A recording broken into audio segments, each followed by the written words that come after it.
Siapa sangka, di pedalaman Kalimantan yang sunyi, berdiri sebuah rumah tua yang menyimpan rahasia luar biasa, penuh dengan uang dari berbagai negara dan zaman.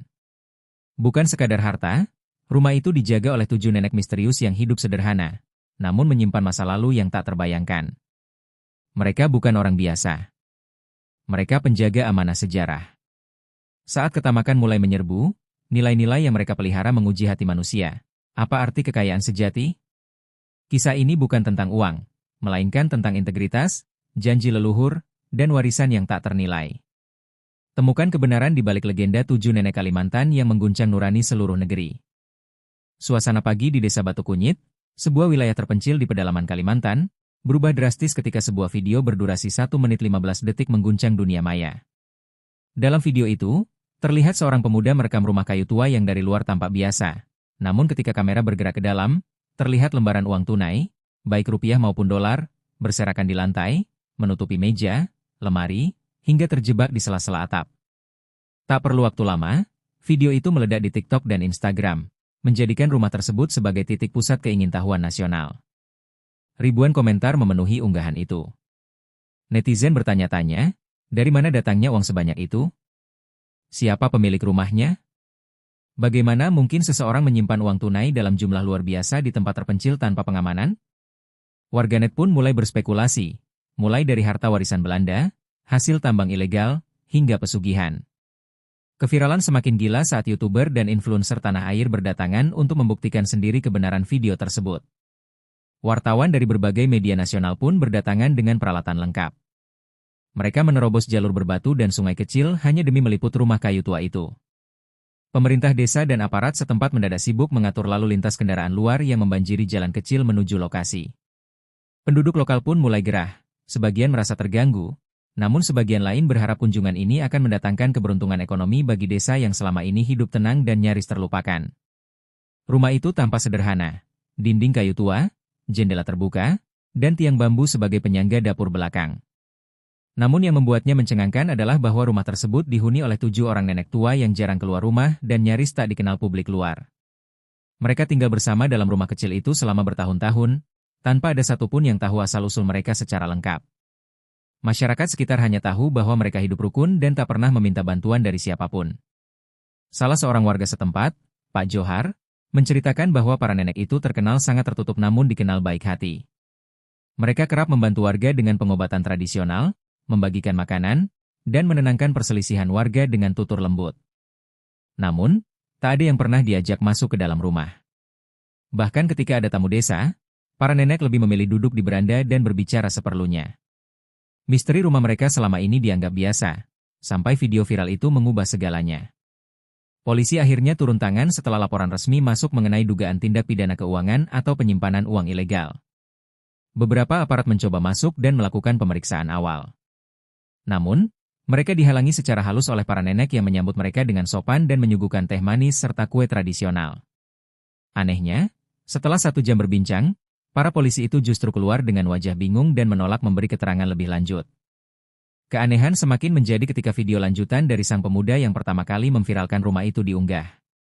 Dalam video tersebut, terlihat bahwa bukan hanya lantai dan meja, bahkan rak piring dan celah pintu pun dipenuhi dengan lembaran uang. Anehnya, rumah itu tak dilengkapi dengan brankas atau sistem pengamanan modern. Uang dibiarkan begitu saja, namun tidak ada satupun warga yang berani mengambil atau mendekat secara sembarangan. Spekulasi liar pun berkembang. Sebagian orang meyakini bahwa para nenek itu adalah titisan orang-orang sakti dari masa lalu. Bahkan ada yang menyebut mereka penjaga emas peninggalan kerajaan Dayak kuno. Tak sedikit pula yang menduga mereka melakukan praktik pesugihan atau perjanjian dengan makhluk gaib. Paranormal dan ahli spiritual dari berbagai kota pun berdatangan, membawa alat pendeteksi energi dan mencoba membaca rumah tersebut dari kejauhan. Kondisi desa mulai tidak kondusif. Para pedagang mendadak membuka lapak di sepanjang jalan menuju rumah nenek-nenek itu, berharap mendapat rezeki dari ledakan wisata mendadak. Sebagian warga mulai cemas, takut jika rumah para nenek menjadi incaran perampok atau mafia uang. Anak-anak dilarang keluar malam, dan warga membuat jadwal ronda untuk menjaga ketenangan desa yang mulai dipenuhi orang asing. Di tengah kekacauan itu, para nenek tetap tenang. Mereka tetap menanam sayur, menyapu halaman, dan bercengkerama di sore hari seolah tak ada yang berubah. Tidak ada tanda panik, Tidak ada reaksi marah. Ketika ditanya wartawan, salah satu nenek hanya berkata lirih, "Kami cuma jaga apa yang dititipkan." Kalau orang lain tahu isinya, mungkin waktunya sudah dekat. Kalimat itu menimbulkan keheningan dan semakin membuat publik penasaran. Apa sebenarnya yang disembunyikan oleh 7 nenek tua di rumah yang kini viral se-Indonesia itu? Identitas para nenek penghuni rumah penuh uang itu mulai sedikit demi sedikit terungkap melalui penelusuran jurnalis dan warga setempat. Nama-nama mereka memang tidak tercatat secara resmi dalam data penduduk. Namun warga mengenal mereka sebagai Nenek Ijah, Nenek Tiung, Nenek Mariam, Nenek Purni, Nenek Lajima, Nenek Sekar, dan Nenek Idah. Usia mereka berkisar antara 70 hingga 90 tahun, dengan fisik yang masih terlihat sehat dan tegap meski sudah uzur. Anehnya, tak satu pun dari mereka terlihat mengalami pikun atau kelemahan seperti lansia pada umumnya. Nenek Ijah dikenal sebagai yang paling bijak.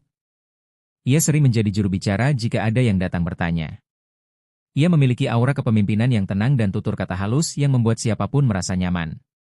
Nenek Tiung, menurut warga, pernah menjadi dukun terkemuka di wilayah Kalimantan Tengah sebelum tiba-tiba menghilang beberapa dekade lalu. Kini ia menghabiskan waktunya menanam herbal dan meracik ramuan.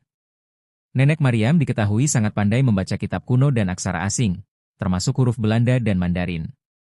Kemampuan membaca teks kuno itu membuatnya dicurigai sebagai mantan penjaga arsip penting zaman kolonial. Nenek Purni berbeda. Ia dikenal pendiam dan lebih banyak berkebun. Namun menurut kesaksian seorang warga, ia pernah melihat Nenek Purni berbicara dengan bahasa Rusia kepada seorang turis yang nyasar bertahun-tahun lalu. Warga menganggapnya sebagai lelucon saat itu, tapi kini mulai berpikir ulang. Nenek Lajima, yang tubuhnya kecil dan lemah lembut, justru dikenal paling cepat saat menganyam rotan. Karya-karyanya sangat rapi, bahkan sempat dijual hingga ke kota-kota besar oleh pedagang kerajinan yang datang ke desa. Nenek Sekar dan Nenek Ida adalah dua yang paling misterius. Mereka jarang berbicara dan lebih sering bekerja di belakang rumah, mengurus barang-barang tua yang tak diketahui isinya. Menurut beberapa warga, mereka pernah melihat kedua nenek itu membawa kotak besi berat ke sungai pada malam hari, lalu kembali ke rumah menjelang subuh dengan pakaian basah. Perilaku itu menimbulkan spekulasi, apakah mereka menyembunyikan sesuatu di dasar sungai? Atau itu bagian dari ritual tertentu yang tidak dimengerti warga? Walau ketujuh nenek hidup bersama dalam satu rumah, mereka tidak terlihat seperti saudara kandung. Mereka berasal dari latar belakang berbeda. Dari bahasa yang mereka gunakan sehari-hari, ada logat Banjar, Dayak, Bugis, bahkan sedikit logat Jawa dan Sunda. Ini memunculkan dugaan bahwa mereka sengaja dipersatukan, bukan karena hubungan darah, melainkan karena suatu tujuan khusus yang hanya mereka yang tahu. Apakah mereka bagian dari kelompok rahasia? Ataukah mereka adalah pelarian sejarah yang kini menjaga sesuatu yang tak ternilai? Yang membuat warga semakin bingung, para nenek seakan memiliki pengetahuan yang jauh di atas rata-rata penduduk desa. Dalam satu wawancara, Nenek Mariam ditanya soal inflasi dan sistem moneter, dan ia menjawab dengan runut menggunakan istilah ekonomi tingkat tinggi. Bahkan seorang profesor yang menonton klip itu berkata bahwa pemahaman nenek itu setara dengan pakar ekonomi internasional. Siapa sebenarnya mereka sebelum tinggal di hutan terpencil ini? Cerita rakyat pun mulai bermunculan. Ada yang mengatakan mereka adalah bekas pengurus keuangan kolonial yang menghilang membawa kas besar milik Belanda saat Indonesia merdeka. Versi lain menyebut mereka adalah penjaga harta karun yang diwariskan oleh kerajaan kuno Dayak, dan rumah itu dibangun di atas situs penting. Namun semua cerita itu belum terbukti, hanya memperkuat aura misterius yang menyelimuti rumah dan para penghuninya. Para peneliti budaya mulai tertarik. Seorang antropolog dari Universitas Indonesia datang dan menyatakan bahwa rumah tersebut tampaknya memiliki struktur yang tidak biasa. Ia menemukan ukiran khas kerajaan kuno Kalimantan di tiang belakang rumah. Ukiran itu dikenal sebagai simbol penjaga waktu. Biasanya hanya digunakan oleh para tetua adat yang dipercaya menjaga sejarah penting. Namun ketika ingin menggali lebih dalam, para nenek menolak secara halus, mengatakan bahwa rumah itu bukan tempat penelitian, melainkan tempat perlindungan. Anehnya lagi, dalam rumah itu tidak ditemukan alat elektronik modern. Tidak ada TV, tidak ada kulkas, bahkan tidak ada listrik dari PLN. Namun para nenek tak pernah terlihat gelap-gelapan. Beberapa warga mengatakan bahwa di malam hari, rumah itu bersinar dengan cahaya redup keemasan seperti dari lentera, meski tak ada api terlihat. Para spiritualis mengatakan bahwa cahaya itu berasal dari energi penjaga masa lalu, sementara ilmuwan belum bisa menjelaskan fenomena tersebut. Meski dikepung rasa penasaran publik dan terus-menerus dihampiri orang luar, para nenek tak pernah menunjukkan ketakutan. Mereka tetap melanjutkan hidup seperti biasa, menyapu halaman, menjemur baju, memberi makan ayam, dan berbincang ringan di sore hari. Jika ditanya soal uang, mereka hanya menjawab, itu hanya kertas. Yang penting bukan berapa banyak uangmu, tapi apa yang kau jaga. Kalimat itu menjadi viral dan dijadikan kutipan oleh warganet, menambah harisma dan teka-teki besar yang menyelimuti sosok 7 nenek yang kini jadi legenda hidup Kalimantan. Keanehan rumah para nenek tidak berhenti pada siapa mereka atau dari mana asal kekayaan itu, melainkan juga bagaimana uang dalam rumah itu seperti tidak pernah habis. Beberapa relawan muda yang diizinkan masuk rumah oleh para nenek untuk membantu bersih-bersih melaporkan bahwa setiap sudut rumah dipenuhi uang, di bawah tikar, dalam panci tua, di balik buku, hingga di sela-sela anyaman bambu.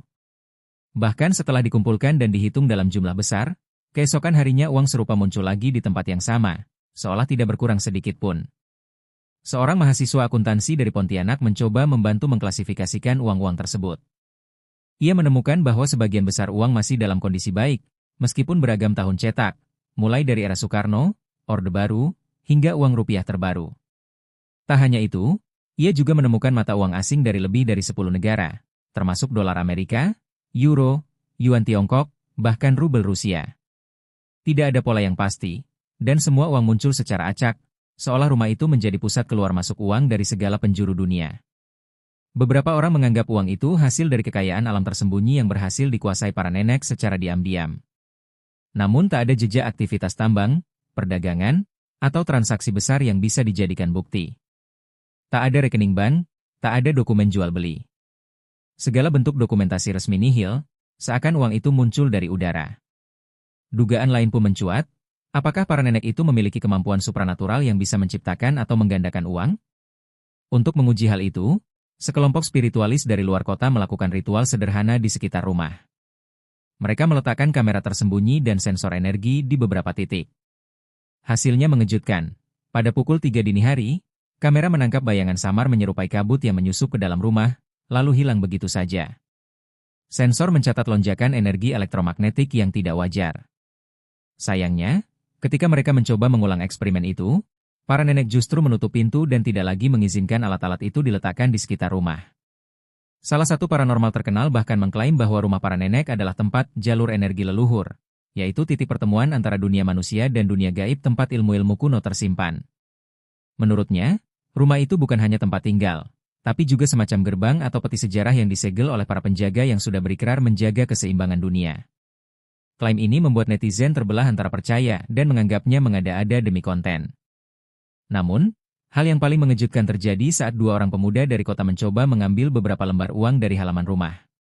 Mereka menyelinap malam hari, berharap bisa membawa sebagian uang tanpa ketahuan. Anehnya, keduanya ditemukan keesokan pagi berjalan linglung tanpa arah di hutan, tanpa membawa apapun. Mereka tidak mengingat apa yang terjadi malam itu, dan hanya bisa menggumam pelan, "Jangan sentuh titipan, jangan sentuh titipan." Peristiwa itu menyebar cepat dan membuat warga semakin menjaga jarak. Beberapa orang mulai percaya bahwa uang di rumah itu bukan sekadar benda, melainkan amanah besar yang hanya bisa dipegang oleh mereka yang telah disumpah. Para nenek pun tidak pernah menyentuh uang untuk keperluan pribadi secara berlebihan. Mereka hanya menggunakan secukupnya untuk kebutuhan makan, obat, atau membagikan ke warga yang benar-benar membutuhkan dalam kondisi darurat. Semua dilakukan dengan penuh kehati-hatian dan tanggung jawab yang misterius. Hal lain yang membingungkan adalah, para nenek tidak pernah terlihat menerima kiriman uang, namun mereka bisa membantu warga membeli obat mahal, membiayai perbaikan jembatan desa, bahkan diam-diam membantu anak-anak kurang mampu untuk bersekolah ke luar kota. Tapi ketika ditanya, mereka selalu menjawab sama, yang penting bukan uangnya, tapi siapa yang menerimanya. Kalimat itu seakan menunjukkan bahwa uang bagi mereka hanyalah alat, bukan tujuan. Peneliti ekonomi dari universitas mencoba menelusuri kemungkinan bahwa rumah tersebut adalah titik pencucian uang atau tempat persembunyian jaringan rahasia. Namun semua itu runtuh ketika tak ditemukan aktivitas digital, aliran transaksi, ataupun komunikasi luar. Rumah itu seperti terputus dari dunia luar, tetapi secara ajaib tetap memiliki akses pada sumber uang yang tak terbendung. Misteri semakin dalam, dan masyarakat makin yakin, uang itu bukan dari dunia ini. Kini, rumah itu tidak lagi sekadar rumah. Ia berubah menjadi simbol teka-teki terbesar yang pernah ada di Kalimantan. Para nenek, dengan kehidupan tenang dan penuh senyum mereka, menjadi penjaga keheningan dari sesuatu yang belum sanggup diungkap oleh dunia modern. Meskipun rasa ingin tahu menggelora, tak ada yang berani melangkah terlalu jauh. Semua sepakat bahwa rumah itu dan uangnya bukan untuk diusik, karena apa yang tidak bisa dijelaskan, terkadang memang tidak boleh disentuh. Penyelidikan lebih dalam mengenai asal-usul para nenek akhirnya membawa seorang sejarawan lokal bernama Pak Ganda ke sebuah temuan mengejutkan. Di dalam gudang arsip tua milik kakeknya di Banjarmasin, ia menemukan setumpuk dokumen dari masa penjajahan Belanda yang mencantumkan nama 7 perempuan dengan posisi penting dalam sistem logistik kolonial. Mereka tercatat sebagai penjaga gudang emas dan pengatur distribusi kas kolonial di wilayah Kalimantan. Nama-nama itu, dengan ejaan Belanda, sangat mirip dengan nama para nenek di rumah penuh uang itu. Pak Ganda membawa dokumen itu ke Balai Arsip Nasional untuk diverifikasi. Hasilnya mencengangkan. Dokumen tersebut asli, dan menyebutkan bahwa pada tahun 1949, menjelang penarikan pasukan Belanda, terjadi penghilangan kas besar-besaran di Kalimantan bagian selatan. Laporan rahasia yang hanya dibuka 50 tahun kemudian menyebut 7 perempuan pribumi yang sangat dipercaya kolonial sebagai pelaku pelarian harta tersebut, namun tidak pernah ditemukan kembali. Mereka menghilang tanpa jejak, dan kasusnya mengendap sebagai misteri negara. Kabar tentang temuan itu sampai ke telinga pemerintah daerah dan langsung menjadi perhatian nasional. Apakah para nenek itu adalah perempuan yang sama dengan yang disebutkan dalam arsip tersebut? Jika ya, maka mereka telah hidup dalam persembunyian selama lebih dari 70 tahun, membawa serta harta yang tak ternilai. Namun, yang lebih membuat geger adalah isi salah satu surat dalam arsip tersebut. Harta itu diberikan sebagai kompensasi tidak resmi atas kesetiaan mereka menjaga stabilitas kolonial, dengan pesan agar digunakan untuk kemanusiaan dan rakyat pribumi bila masa genting datang. Kisah ini semakin mengguncang publik. Televisi nasional mulai menyiarkan dokumenter tentang kas rahasia Kalimantan, dan spekulasi demi spekulasi pun berkembang liar. Ada yang percaya para nenek memang diberi kepercayaan untuk menjaga harta itu demi rakyat. Ada pula yang menuduh mereka mencuri harta kolonial dan hidup makmur di balik bayang-bayang. Namun yang jelas, ketujuh nenek tak pernah meninggalkan desa itu, tidak pernah membeli kemewahan, dan tidak pernah membanggakan diri. Mereka hidup sangat sederhana, meski tinggal di tengah gunungan kekayaan. Seorang wanita bernama Rahmi, berusia 43 tahun dari Jakarta, mendatangi rumah para nenek dan mengaku sebagai cucu dari Nenek Sekar. Ia membawa foto tua dari tahun 1950-an yang menunjukkan seorang perempuan muda berdiri di depan kapal uap Belanda. Foto itu diperlihatkan kepada Nenek Sekar, dan untuk pertama kalinya, salah satu dari mereka menitikkan air mata. Ia membelai foto itu lama sekali, lalu tersenyum dan memeluk Rahmi. Tangis pecah di halaman rumah kayu itu, bukan karena sedih, tapi karena pertemuan sejarah yang tak pernah terbayangkan akan terjadi. Sejak saat itu, para nenek mulai sedikit lebih terbuka, meski tetap menjaga batasan. Mereka mengizinkan beberapa peneliti untuk melihat koleksi dokumen dan benda-benda tua yang mereka simpan. Di antaranya terdapat peti logam berisi peta tambang, surat-surat berbahasa Belanda yang belum diterjemahkan, dan kunci-kunci kuno yang konon milik gudang kas peninggalan VOC. Penemuan ini memperkuat dugaan bahwa rumah itu bukan sekadar tempat tinggal, tetapi juga tempat penyimpanan sejarah yang tidak pernah diungkap secara resmi oleh negara. Namun, para nenek menegaskan satu hal, mereka tidak ingin uang itu diklaim atau disita oleh siapapun, termasuk pemerintah. Mereka bersikeras bahwa harta itu adalah titipan leluhur yang penggunaannya harus melalui pertimbangan moral, bukan hukum atau kekuasaan. Ketika ditanya oleh seorang wartawan, Nenek Ijah berkata, negara boleh besar, hukum boleh keras, tapi hati manusia lebih tajam. Kami hanya menjaga apa yang bukan milik kami, melainkan milik masa depan. Pernyataan itu membuat banyak pihak terdiam dan merenung. Ketika pemerintah pusat berencana mengirim tim hukum dan militer untuk mengamankan aset tersebut, masyarakat lokal justru menolak keras. Mereka merasa para nenek telah menjaga desa lebih dari siapapun, dan tidak pantas jika dianggap sebagai pelanggar hukum. Warga bahkan membuat perisai adat dan ritual perlindungan, menyatakan bahwa rumah itu tidak boleh disentuh tanpa restu para penjaga. Desa Batu Kunyit pun berubah menjadi benteng budaya yang melawan intervensi atas nama sejarah. Pada akhirnya, Presiden sendiri mengeluarkan pernyataan bahwa rumah para nenek adalah warisan budaya dan tidak akan disita secara paksa. Pemerintah akan menghormati keberadaan mereka dan membentuk tim khusus untuk berdialog serta mencari jalan tengah. Para nenek tetap tinggal di rumah itu, menjaga apa yang telah mereka rawat selama lebih dari setengah abad. Tak ada satupun dari mereka yang meminta imbalan atau mengaku sebagai pahlawan. Mereka hanya ingin melihat bangsa ini belajar dari masa lalu, dan tak lagi lupa pada amanah yang seharusnya dijaga. Setelah asal-usul para nenek mulai terkuak dan pengakuan mereka menjadi pembicaraan nasional, gelombang ketamakan mulai menghampiri desa Batu Kunyit. Rumah sederhana yang dulu sunyi kini dikepung oleh berbagai wajah tamak, pengusaha rakus, mafia pencari harta, bahkan oknum pejabat daerah yang melihat peluang emas untuk memperkaya diri. Mereka berdatangan bukan untuk belajar atau menghormati sejarah, melainkan untuk mencari celah bagaimana cara mengambil bagian dari harta para nenek yang selama ini mereka jaga dengan penuh keheningan. Salah satu peristiwa paling menyedihkan terjadi ketika seorang pria mengaku sebagai anak kandung salah satu nenek, datang membawa dokumen palsu dan mencoba mengklaim bahwa rumah dan seluruh isinya adalah hak warisnya. Ia datang dengan pengacara dan pengawalan pribadi, memaksa masuk dan menuding para nenek telah memalsukan identitas selama ini. Tapi ketika ditantang untuk menyebutkan nama kecil sang nenek, ia terdiam dan akhirnya kabur setelah warga mulai berkumpul mengepungnya.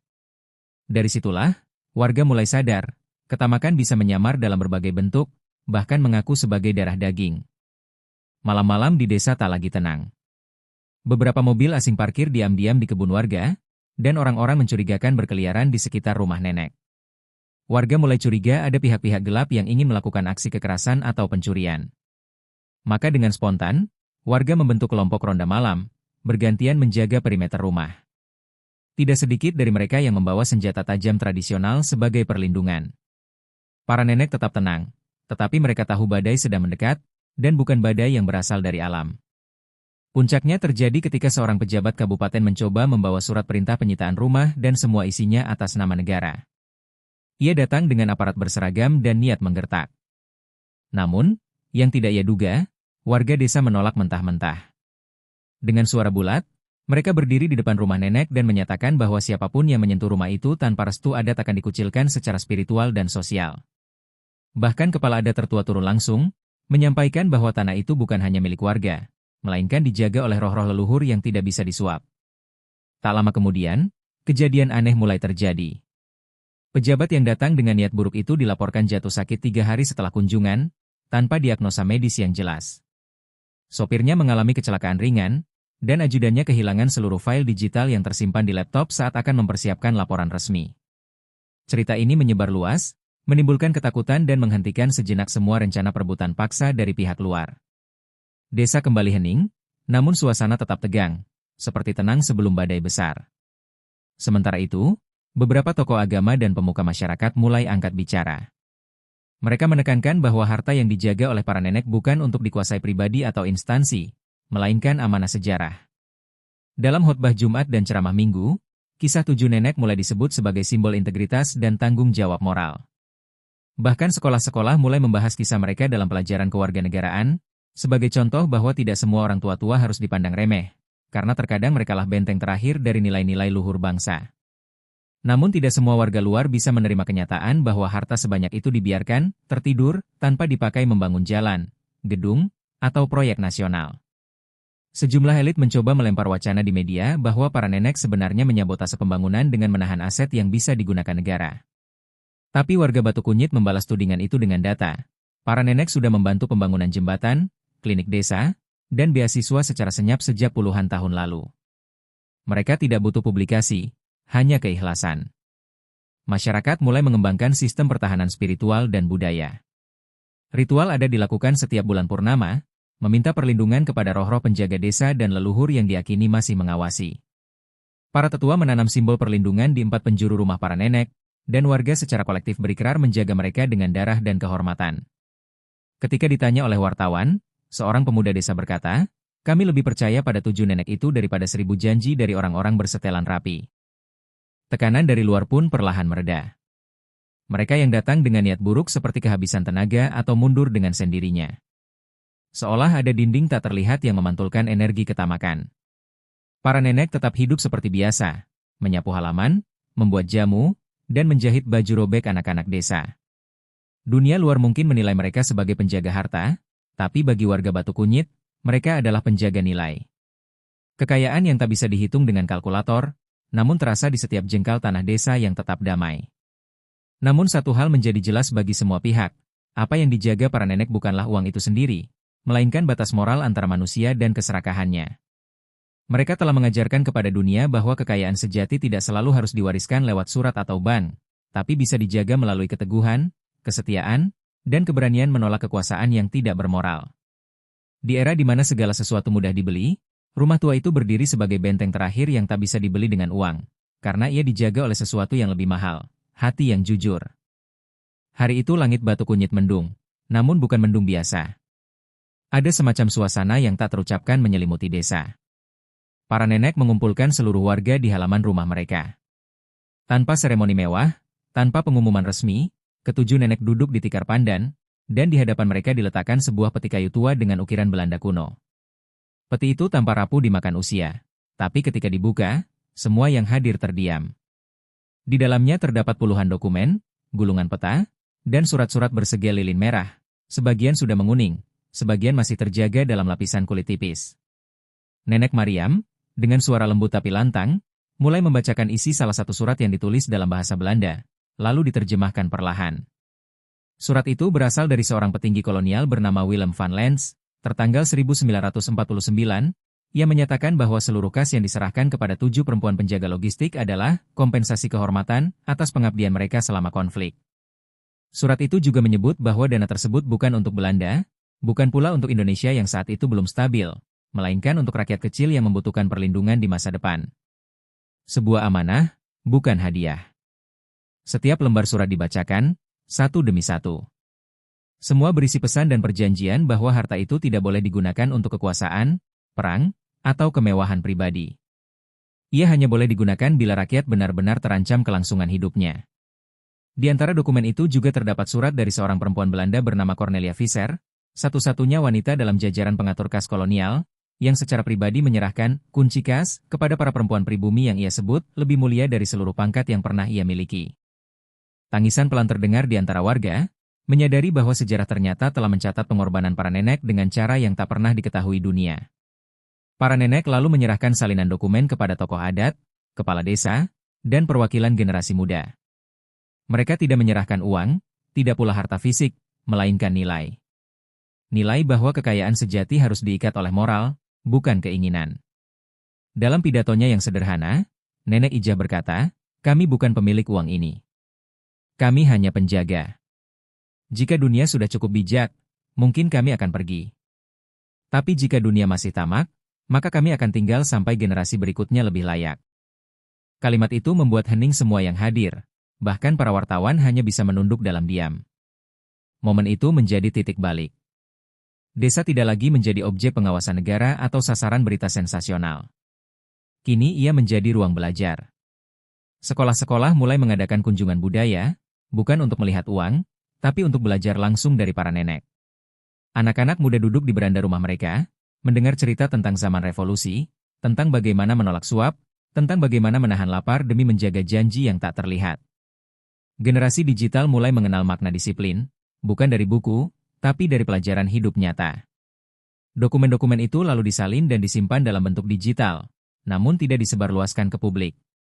Para nenek percaya, jika semua bisa diakses bebas, maka niat jahat akan lebih dulu menjamah sebelum niat belajar muncul. Mereka mempercayakan pengelolaannya kepada sekelompok pemuda dan pemudi desa yang telah disumpah secara adat untuk menjaga nilai-nilai itu. Tak ada lembaga resmi, tak ada gaji, hanya kepercayaan. Dan anehnya, tak satupun dari para penjaga muda itu mengkhianati sumpah. Mereka berubah menjadi manusia yang penuh kehormatan, karena tahu mereka sedang menjaga masa depan. Dalam minggu-minggu berikutnya, rumah para nenek menjadi tempat diskusi lintas generasi.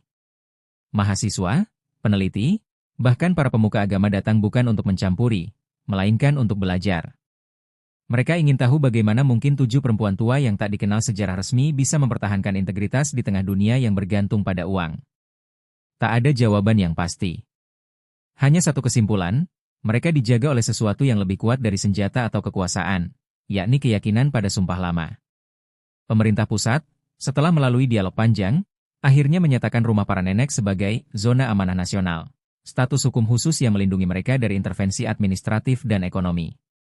Dalam keputusan itu, negara mengakui bahwa rumah tersebut bukan aset milik negara, tetapi milik sejarah yang harus dihormati.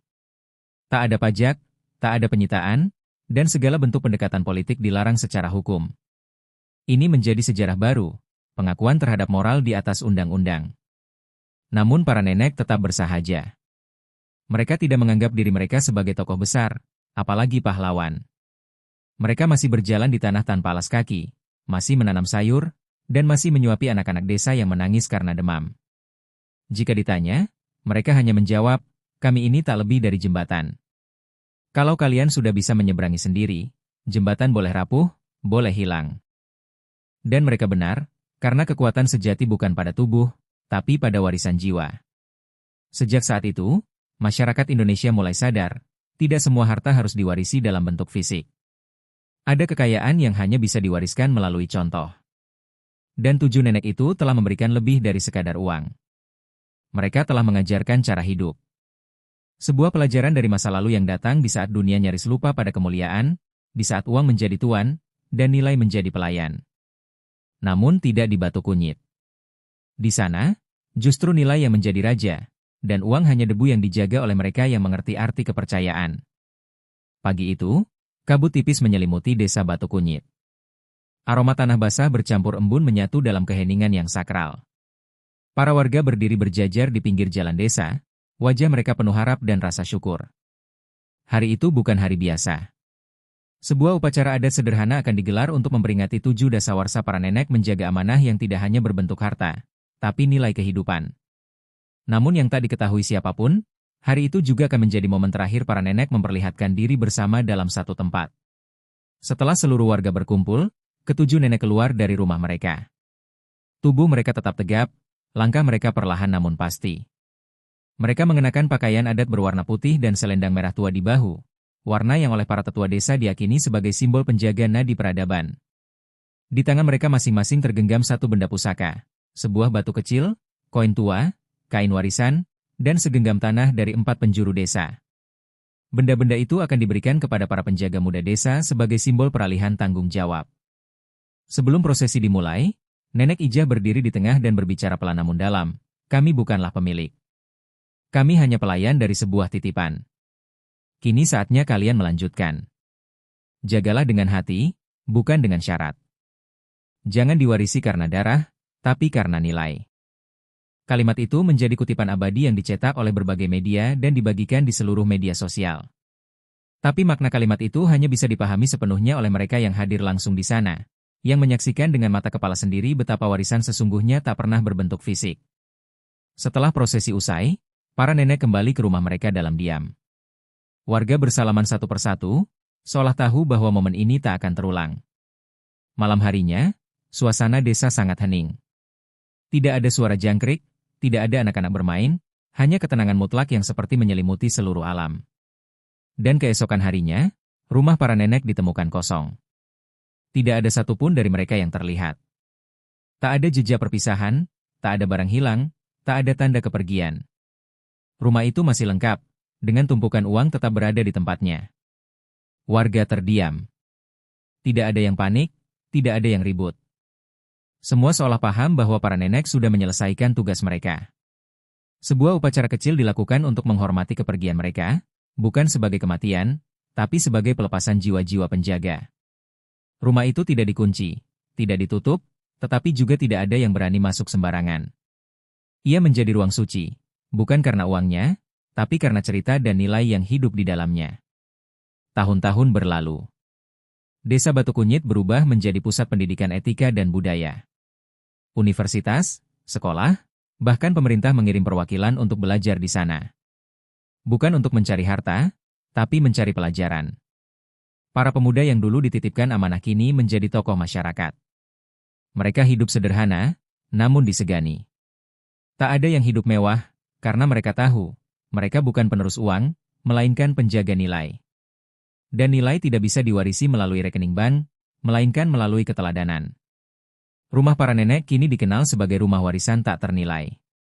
Tidak ada plakat mewah, hanya papan kayu bertuliskan kutipan dari Nenek Maryam. Apa yang bisa kau simpan bukanlah apa yang kau punya, tapi apa yang bisa kau jaga tanpa harus memilikinya. Anak-anak sekolah dari seluruh Indonesia datang ke sana setiap tahun, bukan untuk melihat uang, tapi untuk belajar mendengar, memahami, dan mengenang. Tak satupun dari warga pernah mengklaim bahwa mereka lebih mulia karena mengenal para nenek.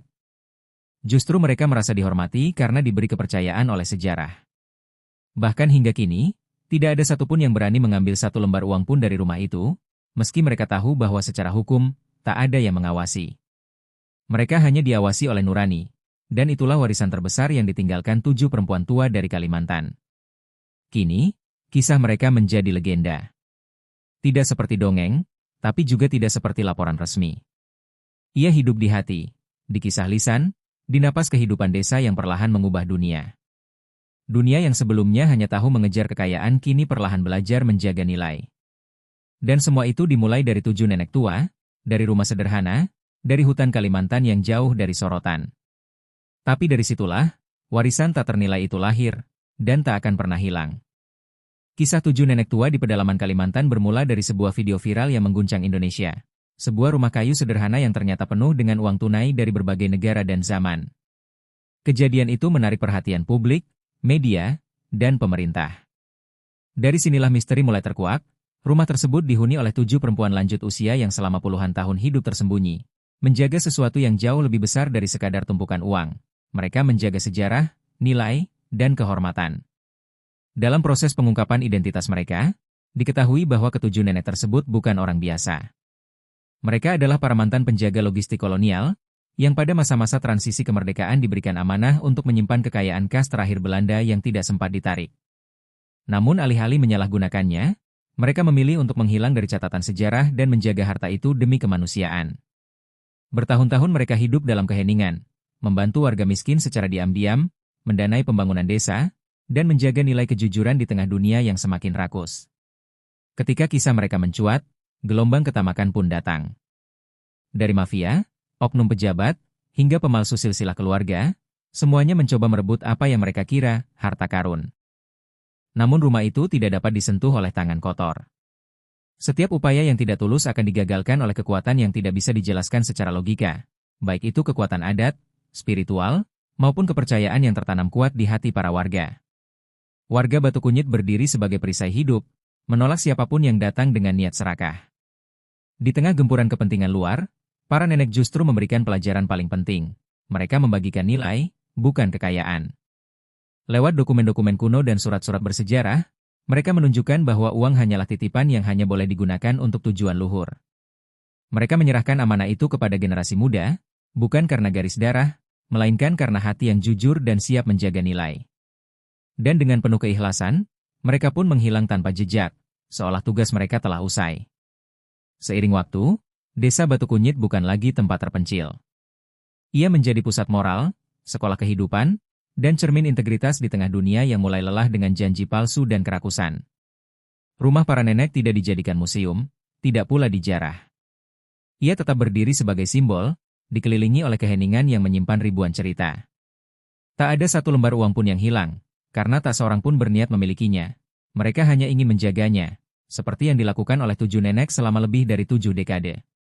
Warisan yang ditinggalkan bukanlah lembaran rupiah atau dolar, melainkan cara berpikir, cara hidup, dan cara menjaga kepercayaan.